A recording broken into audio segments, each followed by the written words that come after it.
Right, trying this again. Sorry for the constant interruptions this time, people. Hopefully this finally fixes the issues we were having.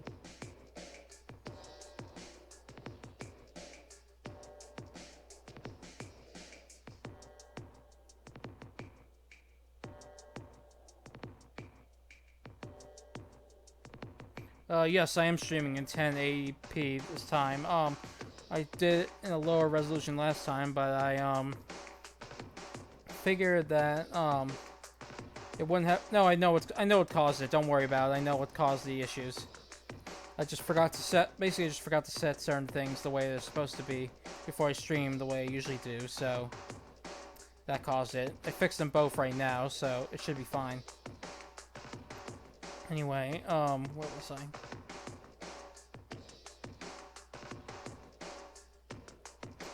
Alright, they figured that by doing so, they'd have a set goal while also giving them a way to look for a tool to remove the handcuffs and obtain PDAs.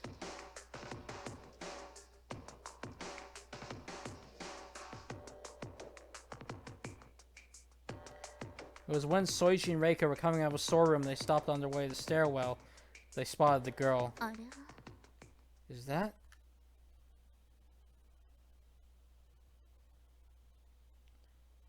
Reika stopped dead in her tracks.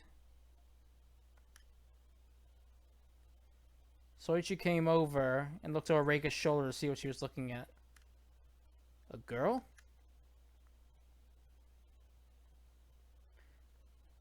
There was a girl wandering down the hall that branched off into several other hallways. She was completely unaware of Soichi and Reika's presence. She was shorter than Reika. Perhaps she was about the same age as Nagasawa. Oh, sorry, height. Same height, around the same height as Nagasawa. Judging from her boyish attire and young features, she appeared to be somewhere between, seemed to be around the same age as Nagasawa.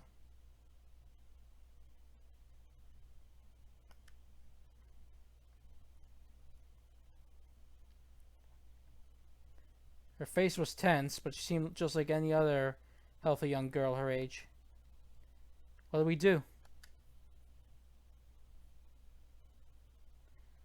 Soichi figured she was someone who could be reasoned with. Mitsurugi, lend me the gun. But Reika simply asked for the gun while keeping a trained eye on the girl. Okay. It's dangerous though, so please be careful with it.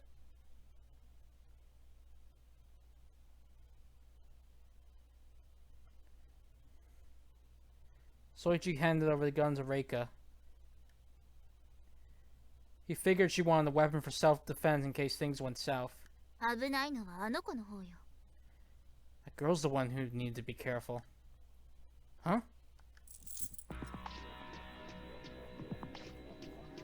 Soichi looked at Reika in confusion, but she ignored him and held the revolver at the ready. Wait, Reika! Reika took a deep breath and aimed for the girl's back. I've heard that special forces fire 3 bullets, but with only 5 in the chamber. It doesn't sound like a good idea here. Before long, Reika started feeling her finger strength around the trigger. I don't have a grudge against you, but I need to get out of here alive. You'd do the same thing. You'd shoot me too if you were in my shoes, wouldn't you? And just as Reika was about to pull the trigger... Reika! Soichi tugged on the chain with all his might, wrenching the muzzle away from the girl. At that moment, sparks burst forth from the revolver.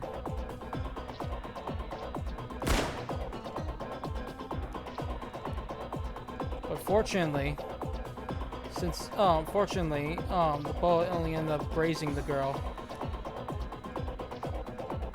At that moment, the girl turned around towards the two of them, her face frozen in shock. But neither Soichi nor Reika were in any state to pay her any heed. What the hell are you doing, Reika? Soichi kept tugging at the chain towards him and tried to hold back Reika's right hand.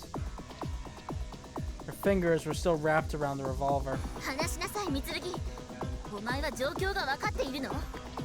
Let go of me, Mitsurugi. Do you understand what's going on?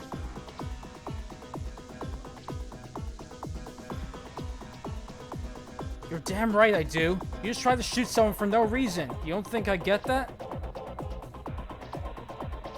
Soichi tried to grab with all his might, but she was fighting back too hard.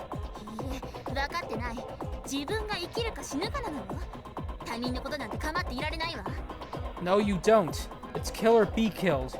You can't concern yourself with others. So what? Are you saying that girl should die?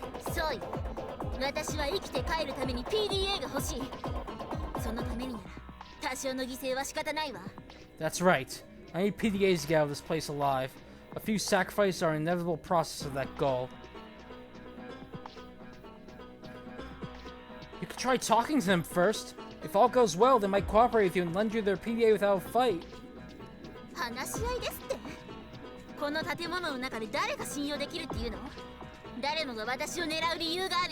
Talk to them? Who the hell can you trust in a place like this? Everyone's got a reason to go after me.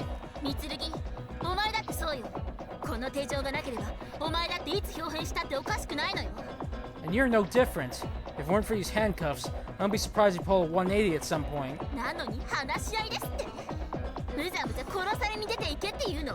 Hey, here you are suggesting I talk with others? Are you asking me to get myself killed without a fight?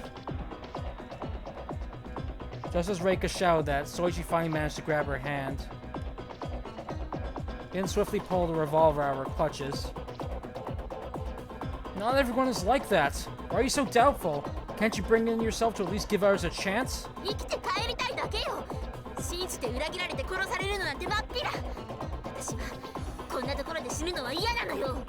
I just want to live.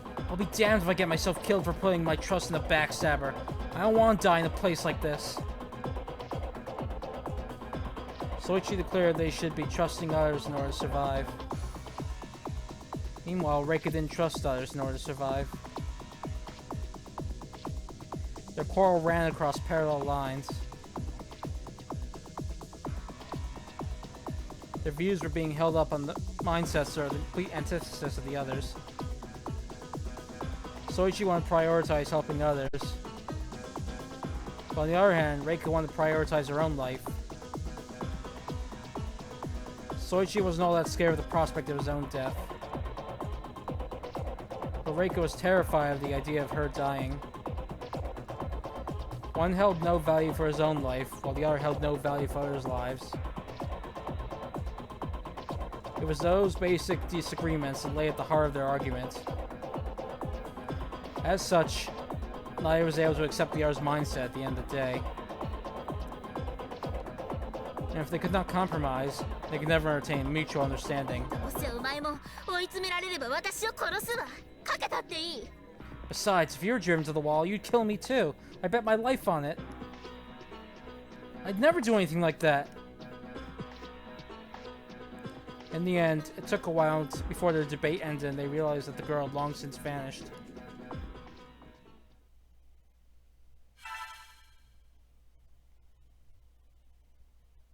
Okay, making a save.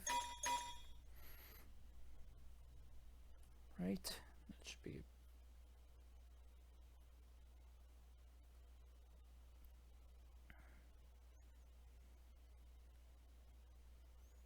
Okay.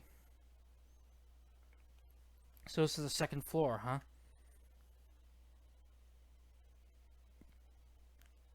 Soichi heaved a deep breath as he ascended the stairwell and looked at the hall that greeted him.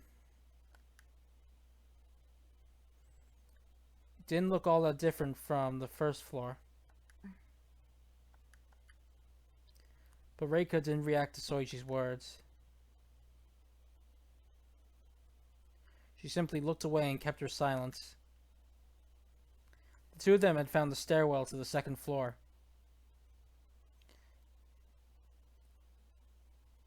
At first, they followed the map to another stairwell, but they found it securely blocked by barbed wire and building materials.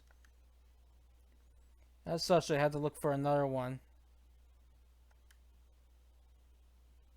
Fortunately, the second one they found hadn't been blocked at all. It was then that Soichi and Reika realized the two stairwells were marked differently on the map.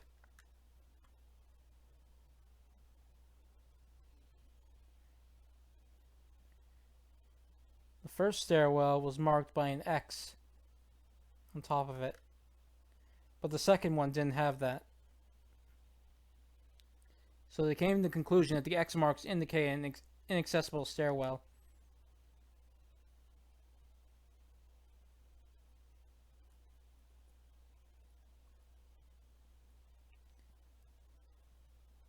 By the time they reached the second floor, it had been 3 hours. It was 6 p.m., 3 hours since the non-combat restriction had been lifted.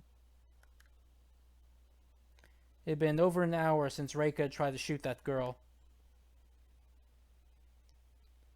The two of them hadn't been speaking to each other since.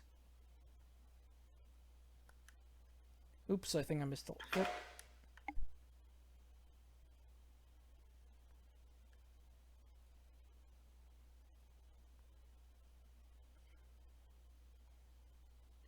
They were both angry at each other that they hadn't bothered to even try communicating with one another. Had it not been for the handcuffs, they would have almost certainly split up at that point. Or maybe they would have even fought. But the sturdy handcuffs wouldn't allow for that. So as much as they hated it, they had no choice but to go along with one another.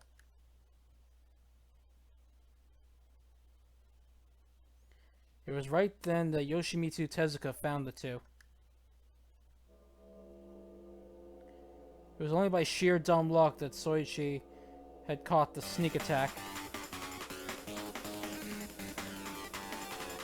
Had he not been looking, were it not for his dislike of Reika, he wouldn't have been looking away from her. As such, he would not have spotted the man heading straight for them otherwise. At first, he was surprised to see a total stranger tiptoeing towards them.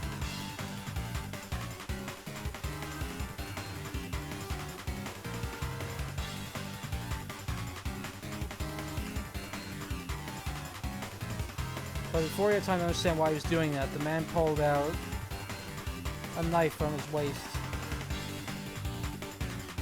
He held one knife in each hand. Even though he was still quite a distance from Reika and Soichi and Reika, he raised the knife in his right hand. At that moment, the knife and the collar strapped around his neck gleamed with a silver light. What the hell? Wait, is he... Before Soichi could act, the man threw the knife in his right hand. It tore right through the air without a sound. It was heading straight towards Reika, who had yet to notice the man's presence. Reika! Soichi tugged his left arm towards him with all his might, dragging the handcuffs.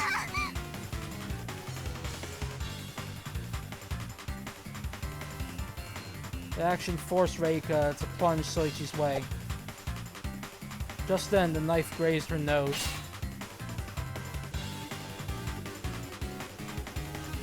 Having lost its target, the knife hit the wall and landed at their feet.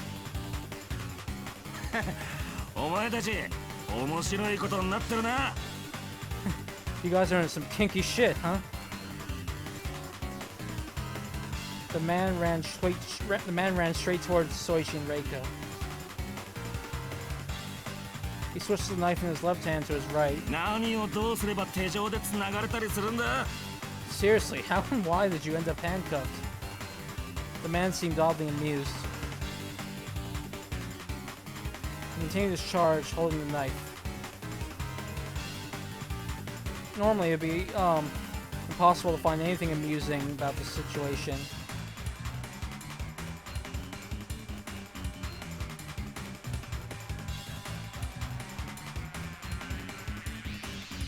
But at that moment, it looked like to Soichi that he was enjoying himself quite well.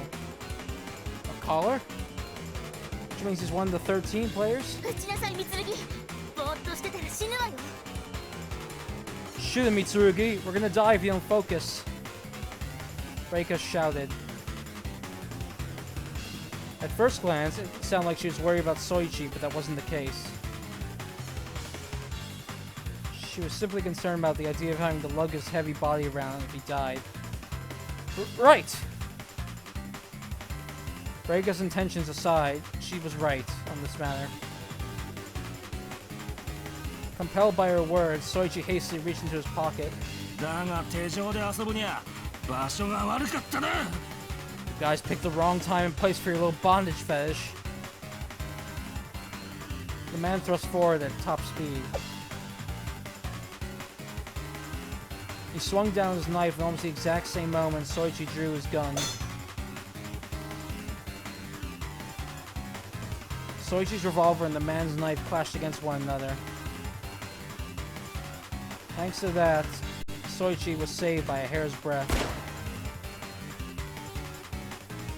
Unfortunately, the impact was so great that Soichi ended up accidentally clenching his fingers, causing the gun to discharge.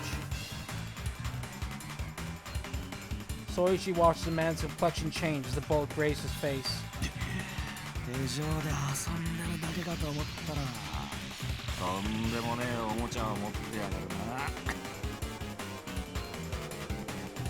And here I thought you guys were just in some kinky games, but you're packing some serious heat, huh? The man used his knife to push aside Soichi's gun while planting a fierce kick on him. Whoa! Due to the handcuffs, Reika ended up losing her balance when Soichi got kicked back. But thanks to her, Soichi didn't end up falling back too far. The man clicked his tongue when he realized his kick hadn't been as effective as he thought. Soichi got back up at the same time, locking eyes with the man. The man's gaze quickly shifted to Soichi's gun.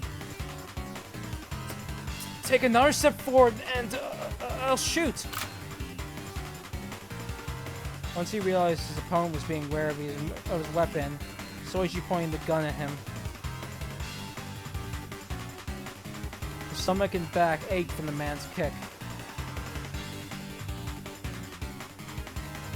His head was a bit dizzy from when he crashed onto the floor. But if he knew he didn't act, the man would just keep attacking him and rake with the knife. At this point, Soichi was desperate to protect himself and Reika. If he died, Reika wouldn't be able to run away. If she died, everything would have been for nothing. Neither prospect was acceptable to Soichi. The man stopped dead in his tracks when the gun was pointing at him.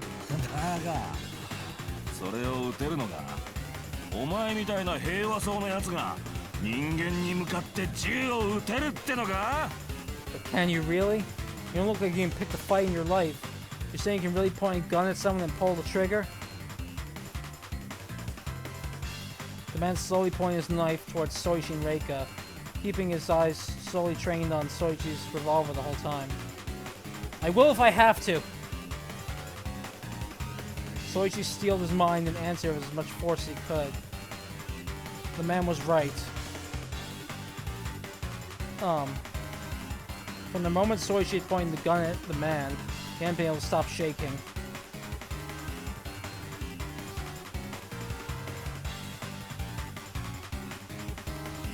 Okay, the thought of shooting a gun and hurting another weighed heavily on Soichi's heart. Please leave, I'm begging you. I really will have to shoot you if you don't. Soichi struggled to keep any signs of weakness from emerging on his face. The man had started by throwing a knife at Reika when their guard was down. Perhaps he thought they were easy pickings because they were handcuffed. And now, he was wielding yet another knife. In short, the man clearly intended to kill them.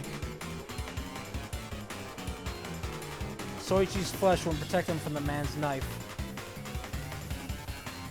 He had to rely on the murderous tool in his hands for that. At this moment, Soichi was terrified. The man managed to immobilize either him or Reika, and the both of them were done for. The notion of his own injuries signing Reika's death warrant sent chills down Soichi's spine. I see, so that's why Reika was like that. And so it was that Soichi, having truly been driven to the wall for the first time in his life, finally found himself being able to understand the feelings of the girl behind him. Reika was scared. She was frightened beyond all belief of getting hurt and dying. Much like how Soichi was currently scared of being injured. That was why she wanted to protect her life even if it meant killing others. That was why she didn't trust anyone.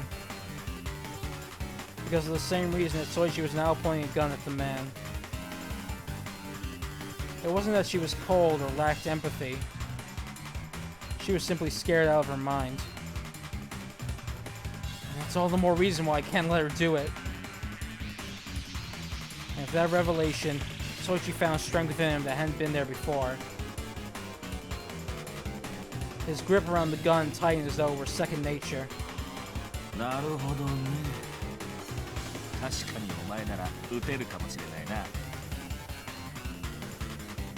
see. Guess you might be the type to shoot after all. Perhaps having sensed the change in Soichi's bearing, the man carefully retreated into a hallway while keeping a close eye on Soichi's revolver. Go on, come on, just go! Soichi's heart screamed as he held up the gun. It shouldn't have been that heavy. Yet right then, it felt like he was lifting lead. His impulses were yelling at him to put it down right away. But that was simply out of the question. Soichi filled his trembling hands with more strength. そんなに怖い顔するなよ。心配しなくても襲ったりはしない。少なくとも俺も銃を見つけるまでは。No need to look so threatening. Relax, I won't attack you. Well, not until I find my own gun, that is. The man continued to back away with that proclamation.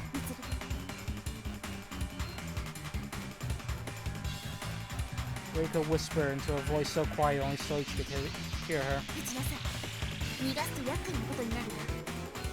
Shoot him. He'll just give us trouble later if you let him go.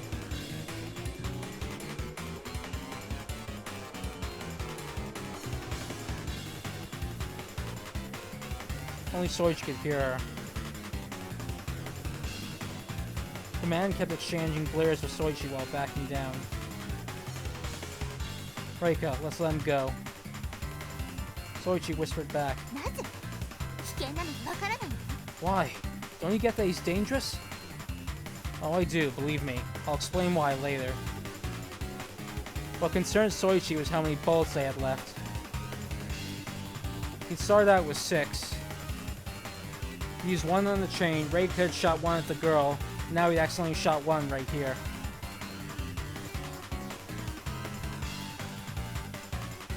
They'd shot 3, and now there were 3 left.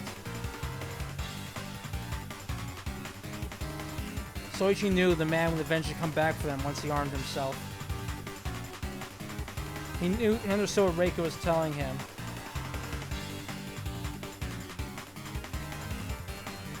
But in the end, they really robbed the freedom of the man before them with just 3 bullets? What would happen afterwards if they failed? Once he knew they were out of bullets, wouldn't the man just rush them with a knife?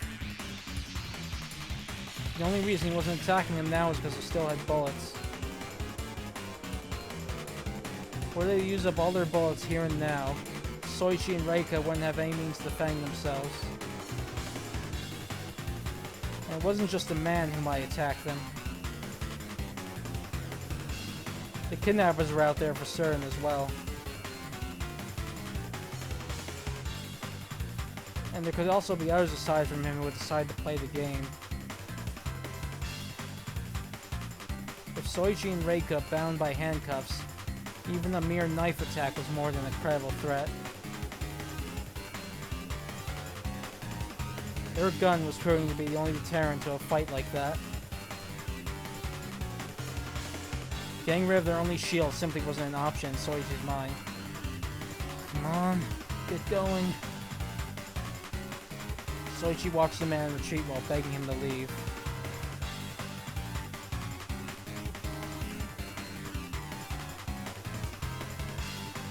Soichi felt like a lifeless puppet in those dozens of seconds.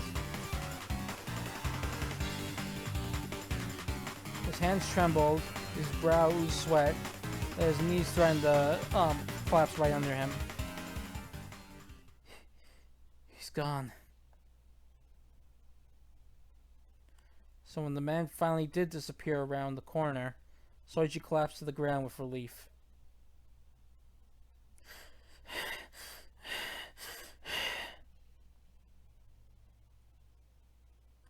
This was all a new experience for Soichi. A clear and present danger to his life. Nearly being killed by someone. And pointing his gun at someone, despite self-defense being the motive.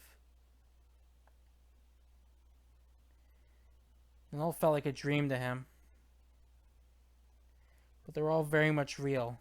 No question about it. 三剣、これで分かったでしょ。甘いことを言っていたら死ぬのは私たちの方よ。次は誰が現れてもためらわないで。Now do you get it, Mitsurugi? If you keep acting naive, we're the ones who will be killed. You can't hesitate the next time we see someone. Reika.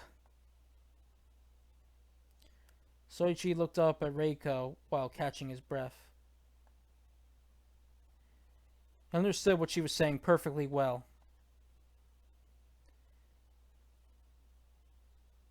The event just now had drilled it right into his bones.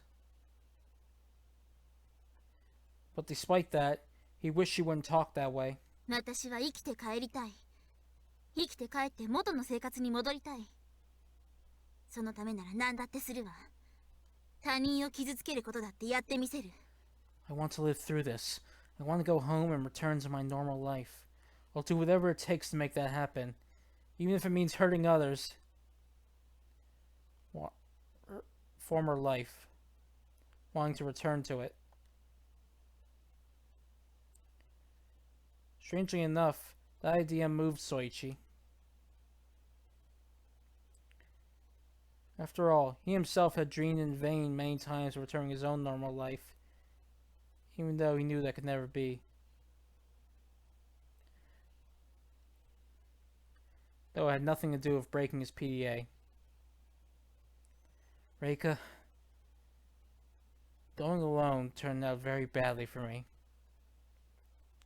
It happened a few months ago. On that day, Soichi had indeed safely made it home.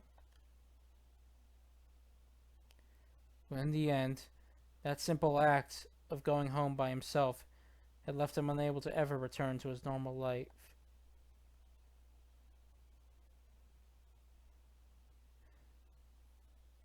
All because Soichi hadn't let the guiding light of his life come home with him. Huh? Reika gave Soichi a bewildered look. Crap. I said too much. Anyway, look. Fighting to defend ourselves is fine, but we can't go picking fights ourselves. Soichi quickly changed the topic to cover up his little slip of the tongue. なぜ？危険なのはもう分かっているでしょ。Why? You understand by now that it's dangerous, right? Fortunately, Reika had totally bought into this new discussion. I know it's risky. Really, I do. In response to Reika's new question, Soichi raised the handcuffs. But we're still bound by these handcuffs. So avoiding fights would be for the best. We don't have a lot of bullets either. でも。But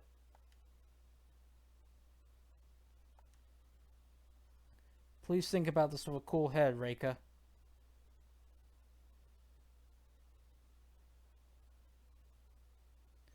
We have 3 bullets left. But there are at least 10 other people in this building with us. We can't take them all on with just 3 shots.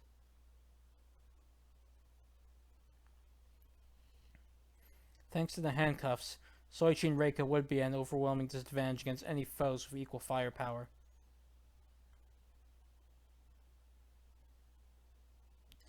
It was only thanks to the gun that they managed to keep the upper hand so far.